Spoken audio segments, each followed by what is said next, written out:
Everyone, welcome back to my channel Biopost. तो आज के इस वीडियो में हम डिस्कस करने वाले हैं रिगार्डिंग न्यूकॉप सेंटर। अब जैसे हमें पता है, जो न्यूकॉप सेंटर होता है वो ऑर्गेनाइजर को फॉर्म करने के लिए हेल्प करता है। प्राइमरी ऑर्गेनाइजर जो एक जाइगोट में प्रेजेंट होता है, उसे फॉर्म करने के लिए न्यूकॉप सेंटर हेल्प करता है, ताकि organiser dorsal side of the zygote में फॉर्म हो सके। लेकिन न्यूकॉप सेंटर को फॉर्म करने के लिए कौन से फैक्टर्स होते हैं, कौन से फैक्टर्स न्यूकॉप सेंटर को फॉर्म करने के लिए हेल्प करते हैं, वो हम आज के वीडियो में डिस्कस करेंगे कि कौन से अलग अलग फैक्टर्स होते हैं बेसिकली जो न्यूकॉप सेंटर को फॉर्म करने के लिए हेल्प करता है। अब जैसे हमें पता है जाइगोट के जैसे हमें पता है कि जाइगोट में दो पोर्शंस होते हैं, एनिमल पोल और वेजिटल पोल। अब वेजिटल पोल के जो डॉर्सल साइड होता है, वेजिटल पोल का जो डॉर्सल साइड होता है, वहाँ पे न्यूकॉप सेंटर फॉर्म होता है, अब जो ये न्यूकॉप सेंटर है, इसे फॉर्म करने के लिए जो मेजर फैक्टर प्रेजेंट होता है, वो होता है बीटा कैटेनिन। ये बात ध्यान में रखना कि जो मेजर फैक्टर न्यूकॉप सेंटर को फॉर्म करने के लिए हेल्प करता है वो होता है बीटा कैटेनिन। अब कैसे उसका रोल होता है, बीटा कैटेनिन क्या है, वो हम अब डिस्कस कर लेते हैं कि बीटा कैटेनिन कैसे हेल्प करता है न्यूकॉप सेंटर को फॉर्म करने के लिए। अब जब हमें पता है कि जाइगोट में अर्ली क्लीवेज होता है और लेट क्लीवेज होता है। जब अर्ली क्लीवेज होगा तो बीटा कैटेनिन बेसिकली ऑर्गेनाइजर में भी प्रेजेंट होगा और न्यूकॉप सेंटर में भी प्रेजेंट होगा। लेकिन जब लेट क्लीवेज होगा तब बीटा कैटेनिन सिर्फ न्यूकॉप सेंटर में ही प्रेजेंट होता है। जब लेट क्लीवेज स्टार्ट होता है तब बीटा कैटेनिन सिर्फ न्यूकॉप सेंटर में ही प्रेजेंट होता है। लेकिन जब अर्ली क्लीवेज होता है, अर्ली क्लीवेज में बीटा कैटेनिन ऑर्गेनाइजर में भी प्रेजेंट होता है और न्यूकॉप सेंटर में भी प्रेजेंट होता है। ये दोनों फर्क है अर्ली क्लीवेज और लेट क्लीवेज में। अर्ली क्लीवेज में बीटा कैटेनिन ऑर्गेनाइजर में भी प्रेजेंट होता है और न्यूकॉप सेंटर में भी। लेकिन लेट क्लीवेज में बीटा कैटेनिन सिर्फ न्यूकॉप सेंटर में ही प्रेजेंट होता है। अब हम डिस्कस कर लेते हैं कि बीटा कैटेनिन है क्या कैसे रोल परफॉर्म करता है और कहाँ पे प्रेजेंट होता है, वो सब कुछ हम बीटा कैटेनिन के बारे में जान लेते हैं। सो बेसिकली बीटा कैटेनिन जो होता है वो that is nothing but a protein. Beta catenin क्या है? Beta catenin is nothing but a protein जो एज ए ट्रांसक्रिप्शन फैक्टर भी एक्ट करता है। So beta catenin is nothing but a protein which can act as a transcription factor also. अब जो beta catenin एक zygote में या फिर एक एग में कहाँ पे प्रेजेंट होता है? सो बीटा कैटेनिन जो होता है वो मैटरनली सिंथेसाइज होता है। Beta catenin is a maternal message. ये बात ध्यान में रखना कि जो बीटा कैटेनिन होता है वो मैटरनल मैसेज होता है, वो एग में ही प्रेजेंट होता है। अगर एक फर्टिलाइज भी ना हुआ हो तब भी बीटा कैटेनिन मैटरनली प्रोड्यूस होता है और मैटरनल मैसेज होता है। क्या होता है? मैटरनली प्रोड्यूस होता है और एक मैटरनल मैसेज होता है बीटा कैटेनिन। अब जो एग होता है, एग में beta catenin all over egg present होता है, ऑल ओवर एग। लेकिन ऑल ओवर एग तो बीटा कैटेनिन प्रेजेंट होता है, लेकिन बीटा कैटेनिन का मेजर फंक्शन क्या है? बीटा कैटेनिन हेल्प करता है जाइगोट को डॉर्सल एक्सिस फॉर्म करने के लिए। क्या फॉर्म करने के लिए? Dorsal axis. अब beta catenin all over the egg present है। अगर beta catenin all over the egg present है तो पूरा जो जाइगोट होगा वो क्या फॉर्म करेगा? डॉर्सल एक्सिस फॉर्म करेगा। लेकिन ऐसा कभी होता है कि किसी जाइगोट में सिर्फ डॉर्सल एक्सिस फॉर्म होगा? नहीं। सो बीटा कैटेनिन को इनिबिट करने के लिए और एक फैक्टर प्रेजेंट होता है, वो होता है GSK3। कौन सा होता है? GSK3। अब ये GSK3 क्या करता है? तो बेसिकली GSK3 बीटा कैटेनिन को इनिबिट करता है। क्या करता है? इनिबिट करता है। GSK3 मतलब ग्लाइकोजन सिंथेस काइनेस 3। GSK3 का फुल फॉर्म क्या है? Glycogen synthase kinase 3। ये GSK3 क्या करता है? GSK3 बीटा कैटेनिन को इनिबिट करता है। अब GSK3 बेसिकली वेंट्रल साइड में प्रेजेंट होता है। कहाँ पे प्रेजेंट होता है? वेंट्रल साइड में। सो अब जैसे हमें पता है कि beta catenin all over the cytoplasm present होता है। अब फॉर एग्जांपल ये एग है और इस एग में ये सारे बीटा कैटेनिन है, ये क्या है, इस साइटोप्लाज्म में सारे बीटा कैटेनिन है। और ये जाइगोट का डॉर्सल साइड हो गया और ये हो गया वेंट्रल साइड। अब वेंट्रल साइड में क्या प्रेजेंट होता है, GSK3। अब जब वेंट्रल साइड में GSK3 प्रेजेंट होगा तो बीटा कैटेनिन, और GSK3 किसका इनिबिटर है, GSK3 इनिबिटर है बीटा कैटेनिन का। अब अगर beta catenin all over the cytoplasm present है लेकिन वेंट्रल साइड में GSK3 है जो बीटा कैटेनिन को इनिबिट करता है, तो बीटा कैटेनिन क्या वेंट्रल साइड में प्रेजेंट होगा, नहीं। तो वेंट्रल साइड, जो वेंट्रल साइड होगी जाइगोट की, उसमें GSK3 प्रेजेंट होगा, ना कि बीटा कैटेनिन। क्यों, क्योंकि GSK3 बीटा कैटेनिन को इनिबिट करता है। लेकिन डॉर्सल साइड में, अब GSK3 डॉर्सल साइड में भी बीटा कैटेनिन प्रेजेंट होता है, तो GSK3 डॉर्सल साइड में भी बीटा कैटेनिन को इनिबिट कर सकता है।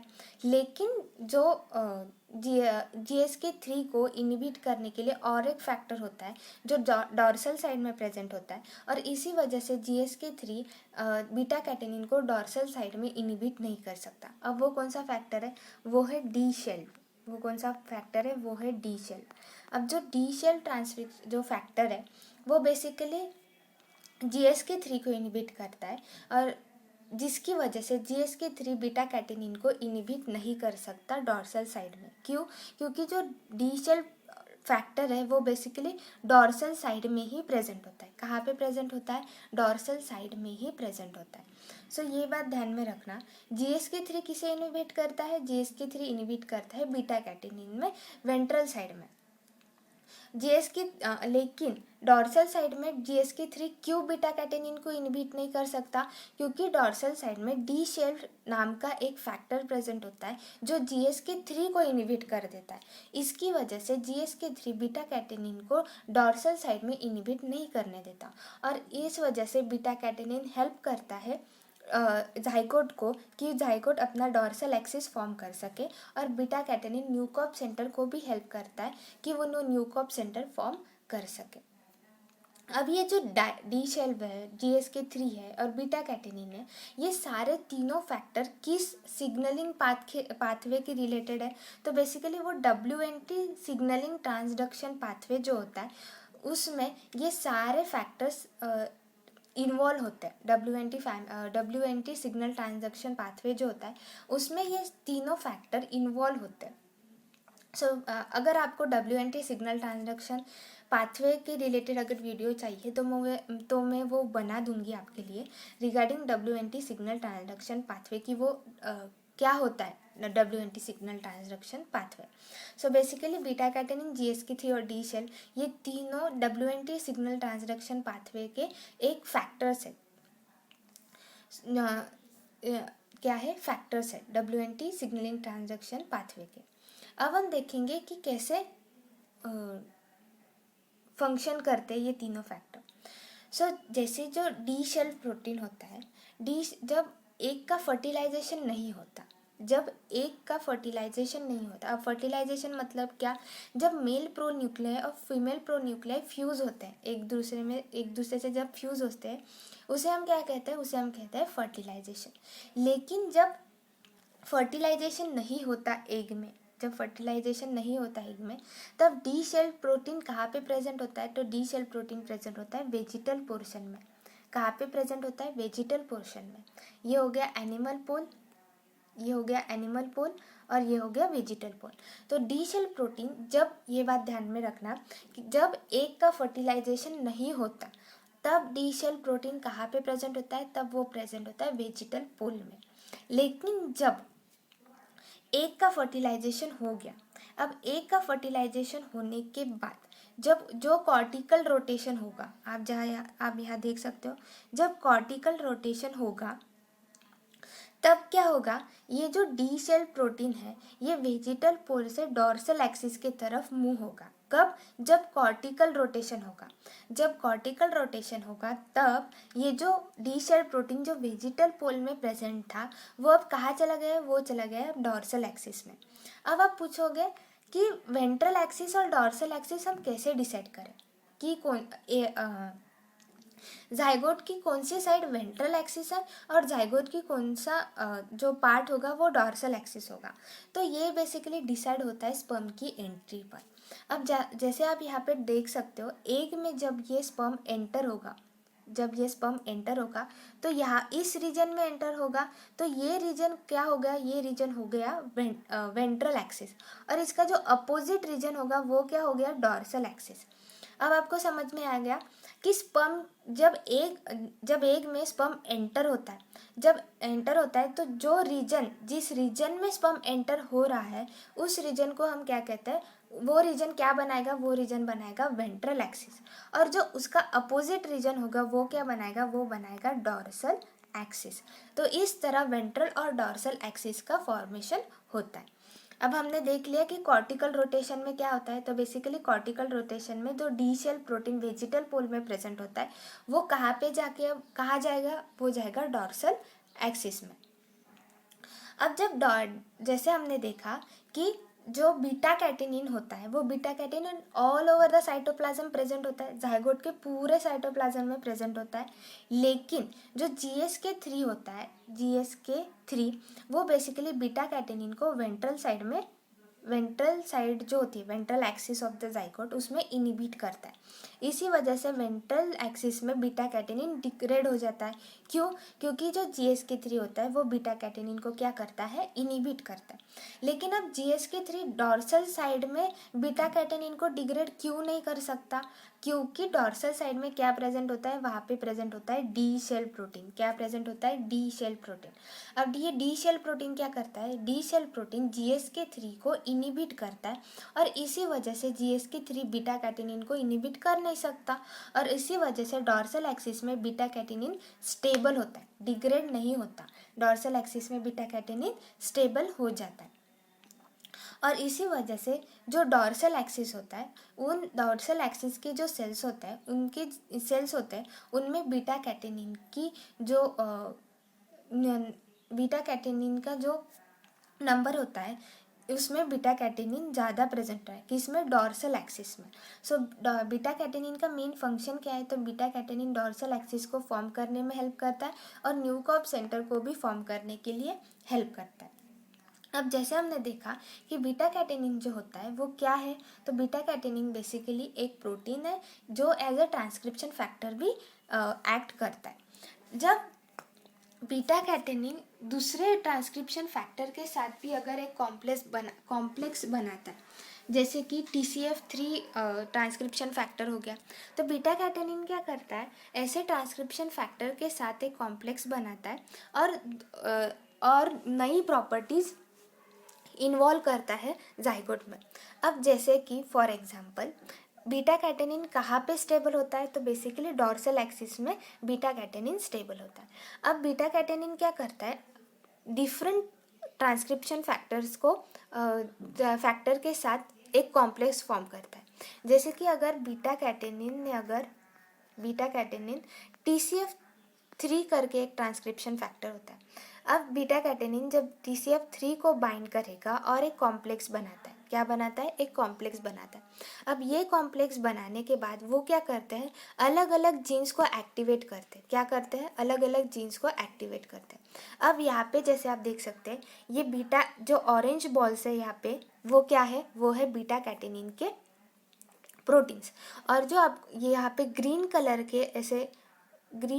के दिख रहे हैं, जो नीचे बीटा कैटेनिन के नीचे है, वो क्या है, TCF3 प्रोटीन। अब ये जो ट्रांसक्रिप्शन फैक्टर प्रोटीन्स है, बीटा कैटेनिन और TCF3, ये दोनों क्या करते हैं, एक कॉम्प्लेक्स फॉर्म करते हैं, और जो साइमोसिस जीन उसके प्रमोटर रीजन पे बाइंड करते हैं। कहाँ पे बाइंड करते हैं, प्रमोटर रीजन पे। जो जैसे यहाँ पे देख सकते हैं, बीटा कैटेनिन होता है, बीटा कैटेनिन और TCF3 ये एक कॉम्प्लेक्स बनाते हैं, और कॉम्प्लेक्स बनाने के बाद वो प्रमोटर रीजन साइमोसिस जीन के प्रमोटर रीजन को बाइंड करते हैं। जब ये प्रमोटर रीजन को बाइंड करते हैं तो साइमोसिस जीन किसके अंडर चला जाता है, ट्रांसक्रिप्शन के अंडर चला जाता है। ट्रांसक्रिप्शन होने के बाद ट्रांसक्रिप्शन होने के बाद ट्रांसलेशन होगा, और ट्रांसलेशन होने के बाद हमें क्या मिलेगा, साइमोसिस प्रोटीन। क्या मिलेगा हमें, साइमोसिस प्रोटीन। अब ये साइमोसिस प्रोटीन क्या करता है, तो बेसिकली ये साइमोसिस प्रोटीन हेल्प करता है ऑर्गेनाइजर के जीन्स को एक्टिवेट करने के लिए। ये साइमोसिस प्रोटीन क्या हेल्प करता है, जो ऑर्गेनाइजर होता है, जो न्यूकॉप सेंटर ऑर्गेनाइजर को फॉर्म करने के लिए हेल्प करता है। तो बेसिकली ये जो साइमोसिस प्रोटीन होता है, ये साइमोसिस प्रोटीन क्या करता है, ऑर्गेनाइजर की जो जीन्स होता है उसे एक्टिवेट करने के लिए साइमोसिस प्रोटीन हेल्प करता है। अब दूसरी बात, अब ये साइमोसिस प्रोटीन फॉर्म हो गया। एक फंक्शन क्या है साइमोसिस प्रोटीन का, कि वो ऑर्गेनाइजर के जीन्स को एक्टिवेट करने के लिए हेल्प करता है। अब सेकेंड जो फंक्शन है साइमोसिस जीन का, वो क्या है, तो बेसिकली ये क्या करता है, गुस्कॉइड जो जीन होता है, गुस्कॉइड जो जीन होता है, आप यहाँ देख सकते हो, उसके प्रमोटर रीजन को जाके बाइंड होता है। कौन से प्रोटीन, साइमोसिस प्रोटीन प्रमोटर रीजन को जाके बाइंड होते हैं। अब किस जीन के प्रमोटर रीजन को जाके बाइंड करते हैं, तो वो बेसिकली गुस्कॉइड जो जीन होता है उसके प्रमोटर रीजन को जाके बाइंड करते हैं। अब किसके साथ, साइमोसिस प्रोटीन अकेले तो जाके प्रमोटर रीजन को बाइंड नहीं होगा, तो जो वेग वन प्रोटीन होते हैं, नोडल रिलेटेड प्रोटीन्स होते हैं, ये जो प्रोटीन्स होते हैं इनके साथ साइमोसिस प्रोटीन बाइंड करता है प्रमोटर रीजन ऑफ गुस्कॉइड जीन। अब गुस्कॉइड जीन किसके अंडर जाएगा, ट्रांसक्रिप्शन होगा जीन का, उसके बाद ट्रांसलेशन होगा, और ट्रांसलेशन होने के बाद हमें क्या मिलेगा, गुस्कॉइड प्रोटीन। और गुस्कॉइड प्रोटीन का भी वही फंक्शन है कि वो ऑर्गेनाइजर के जो जीन्स होते हैं उसे एक्टिवेट करता है। अब आप सोचेंगे ये वेग-1 और नोडल रिलेटेड प्रोटीन्स क्या है। सो ये वेग-1 और nodal related proteins are nothing but transcription factor. ये भी एक ट्रांसक्रिप्शन फैक्टर्स ही होते हैं। अब वेग-1 और नोडल जो होते हैं वो बेसिकली टीजीएफ बीटा जो होते हैं, टीजीएफ बीटा की फैमिली उसके अंडर आते हैं। टीजीएफ बीटा की जो फैमिली होती है, टीजीएफ बीटा जो फैमिली होती है उसके अंडर ये वेग-1 और नोडल रिलेटेड प्रोटीन्स आते हैं। सो ये जो वेग-1 और नोडल रिलेटेड प्रोटीन्स होते हैं, वेग-1, VG1 और वेग-1 करके भी और एक टीजीएफ बीटा फैमिली के अंडर एक प्रोटीन है। ये जो बेसिकली प्रोटीन्स होते हैं टीजीएफ बीटा के प्रोटीन्स, वो बेसिकली वेंट्रल साइड में प्रेजेंट होते हैं। कहाँ पे प्रेजेंट होता है, वेंट्रल साइड में प्रेजेंट होते हैं। सो आपको ये जो सिग्नल है, सिग्नलिंग पाथवे, ये आपको समझ में आ गया होगा कि बीटा कैटेनिन जो एक ट्रांसक्रिप्शन फैक्टर है वो कैसे हेल्प करता है। सो बीटा कैटेनिन जो प्रोटीन है वो कैसे हेल्प करता है ऑर्गेनाइजर के जीन को फॉर्म करने के लिए। बीटा कैटेनिन बेसिकली न्यूकॉप सेंटर को फॉर्म करता है, और न्यूकॉप सेंटर कैसे फिर ऑर्गेनाइजर को फॉर्म करने में हेल्प करता है, आपको समझ में इस सिग्नलिंग पाथवे से समझ में आ गया होगा। एक बार हम फिर से एक शॉर्ट में देख लेते हैं। बीटा कैटेनिन जो प्रोटीन होता है वो और एक प्रोटीन से जाके, या फिर आप कह सकते हैं किसी एक ट्रांसक्रिप्शन फैक्टर को जाके बाइंड करता है और एक कॉम्प्लेक्स बनाता है, जैसे कि TCF3।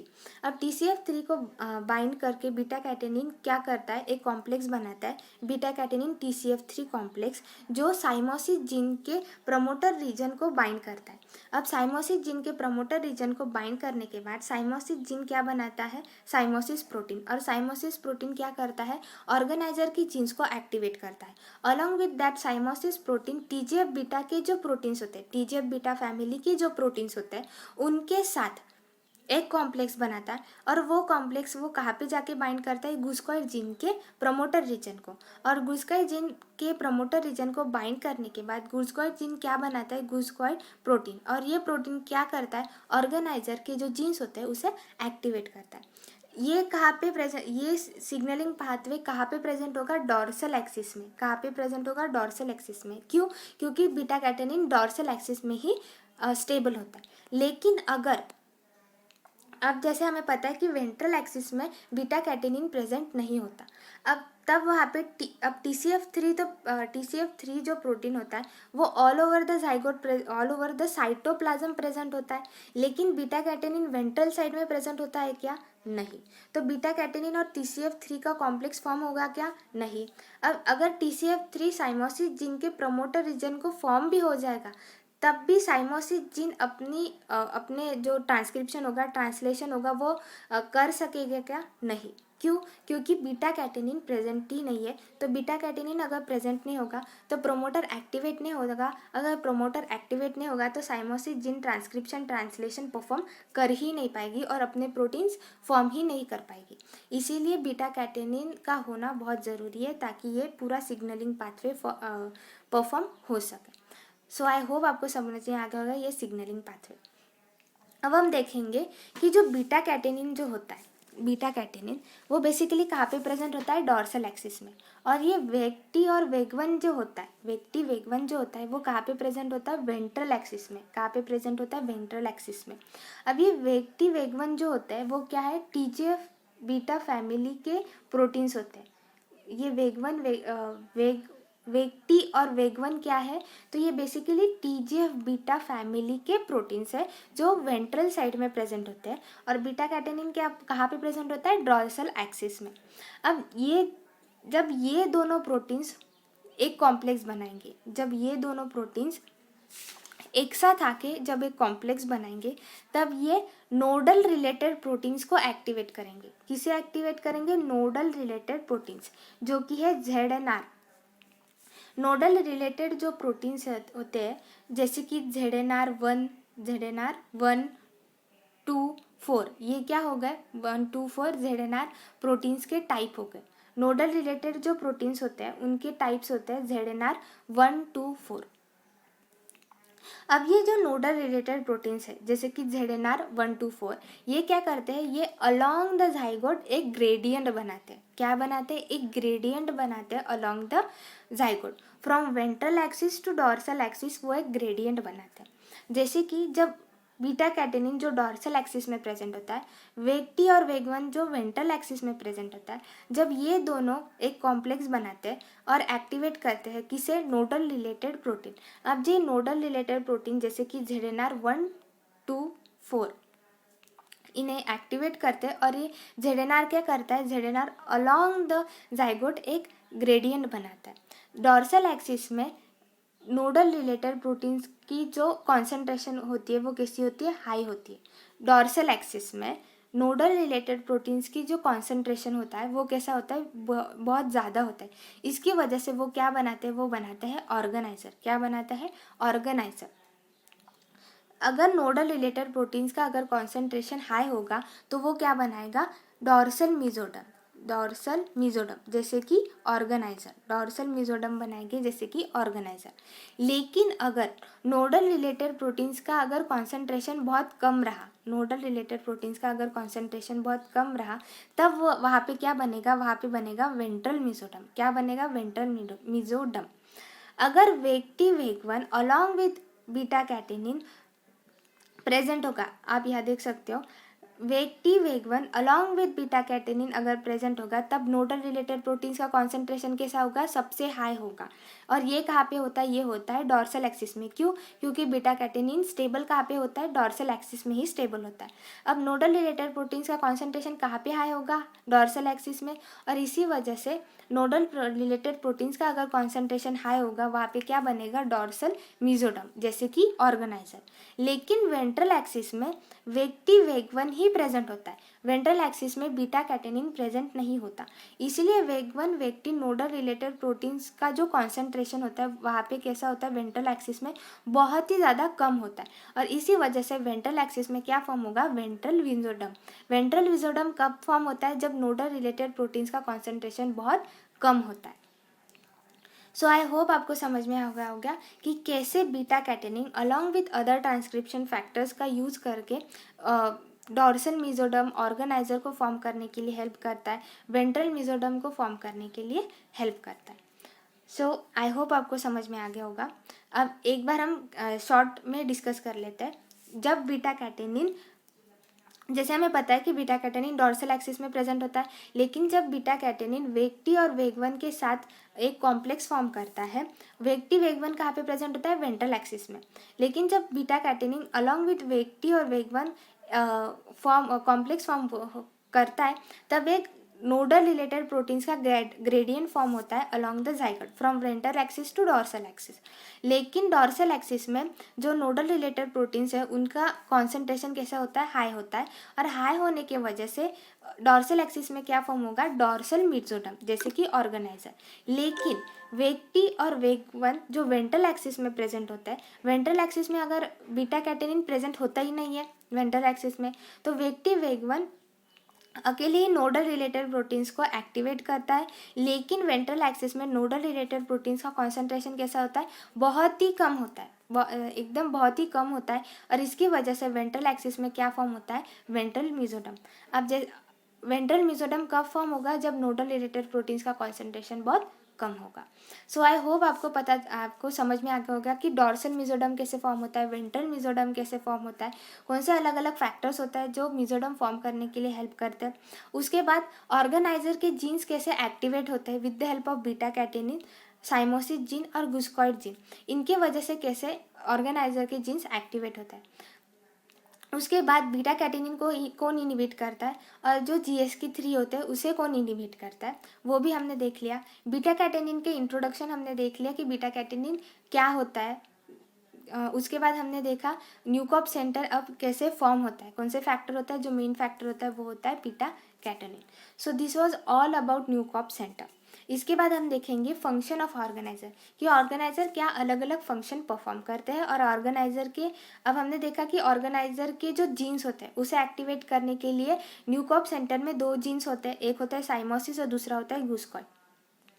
ये दोनों जीन्स ऑर्गेनाइजर के जीन्स को एक्टिवेट करते हैं। लेकिन कौन से जीन्स, ऑर्गेनाइजर के कौन से जीन्स को एक्टिवेट करते हैं, वो हम आने वाले वीडियो में डिस्कस करेंगे। सो आई होप आपको समझ में आ गया होगा कि all about Nieuwkoop center. So thank you.